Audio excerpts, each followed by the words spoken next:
Hello there, BoBo, the big corner is back. Today we talk about the Fiat mindset.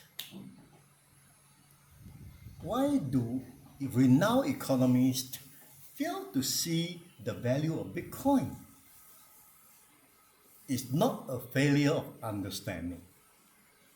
It's a difference of worldview. I think they are fearful of that Bitcoin will change their elite status code. They are too indebted to their elite status. Only Bitcoin is absolutely scarce, and the Keynesian economists knows it. Keynesianism is heavily focused on economic aggregates like GDP, unemployment rate, consumer spending, inflation measured through the consumer price index, and such. Public spending should be done even at the cost of heavy budget deficit. That's what they believed. In other words, spend and spend so that business can expand faster. Problem is they overspend to the extent they have to inflate the money supply, manipulate the short-term interest rate, stepping in as a lender of last resort, buying up mortgages, bonds, and even equities. All these measures stir the economy into the inevitable crash. This is what Keynesian economists argue. Is this wrong? When faced with crisis, when market goes down, it becomes natural to aggregates, right? It becomes necessary to subsidize budget deficit, inflate the money supply, and all the necessary measures to artificially boost up the economy. The keyword here is artificial. Many times it claims to be temporarily.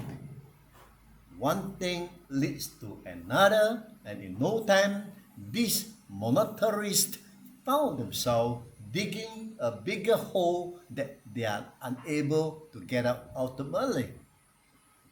This is exactly where we are today, after decades of Keynesianism. All right. Every government advised by such monetarists conveniently overspend the budget, resort to print money, right? From temporary to almost permanent with no end in sight. Do they seriously think that by kicking the can down the road, the debts will not come back to haunt them? Wishful thinking indeed. This may sound, or this may work over a decade or past decades, right? But it is doomed in the long run. Snowballing debts fueled by easy money supply simply isn't sustainable, and something has to give. Either the debt will be defaulted or purchasing power of money will evaporate. The only way out of Keynesian debt is inflation. All right. Money should serve as a medium of exchange. In fact, to Keynesian, losing most of its value in the long run is desirable. To them, money is not a store of value. Since money can be created out of thin air, there isn't really a necessary point to hold it over a long term. Now, this is where the Austrians' alternative comes in. The Austrian economists' belief is all rational action is, in the first place, individual action. Only the individual thinks, only the individual reason, only the individual acts, as quoted by Ludwig von Mises, a renowned Austrian economist.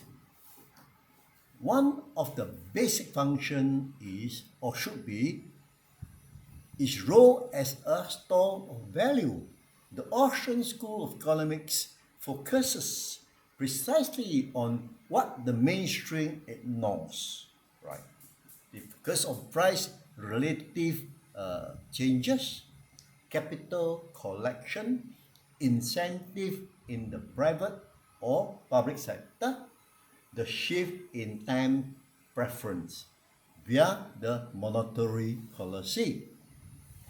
In other words, individual human action. Everything that happens in the economic stems from the fact that individual acts. Economic policy can be viewed as an attempt to manipulate the incentive structure. Lower interest rate and people were incentivized to go into debt and prefer consumption over investment. Austrian school economists isn't technocratic in nature. Individual actions are coordinated via the price mechanism. Price is all the information that the manufacturer, the merchant, the investor, the consumer needs to know to adjust their action to better reflect the reality. But when money is subject to central planning, the price mechanism is polluted by a lot of noise. For the price mechanism to broadcast pure economic signal and the economy to work properly, money should be separated from the state. Money emerges from the need to store the value of one's labor for later use and exchange the value with others. Right? Both are store of value and means of exchange role are crucial for the money to fulfill the role in society. And it's no coincidence that Bitcoin emerged and took off at the peak of worldwide economic crisis, when the store of value function in today's money was sacrificed to keep the system together. So, in conclusion, Bitcoin mindset, Fiat mindset is a bias held by those facing lifelong incentive to uphold the status quo. The major problem for mainstream economics, which focus on money as a short-term enabler, one which can't be saved, only spent, inevitably in favor of those who print money. That is why mainstream economy will fight Bitcoin.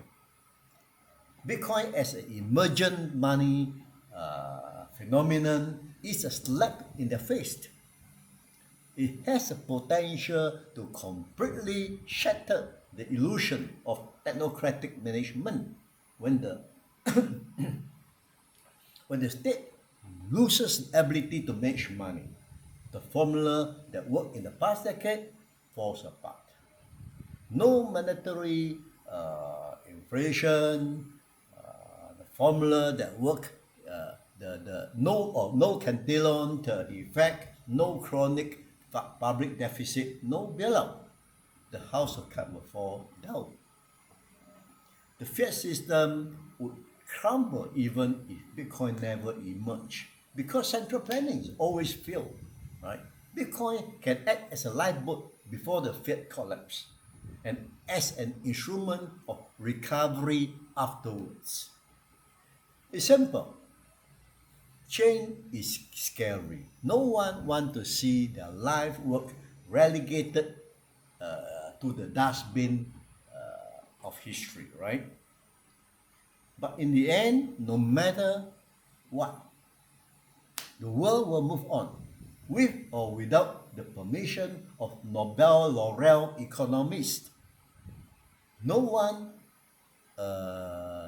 one can only hope that this brilliant mind let go of their fear and take some time, all right, to appreciate a fascinating development in the fields as it happened. Something for the uh, economists to think about. Yeah. Thank you for watching. See you next time. Bye bye.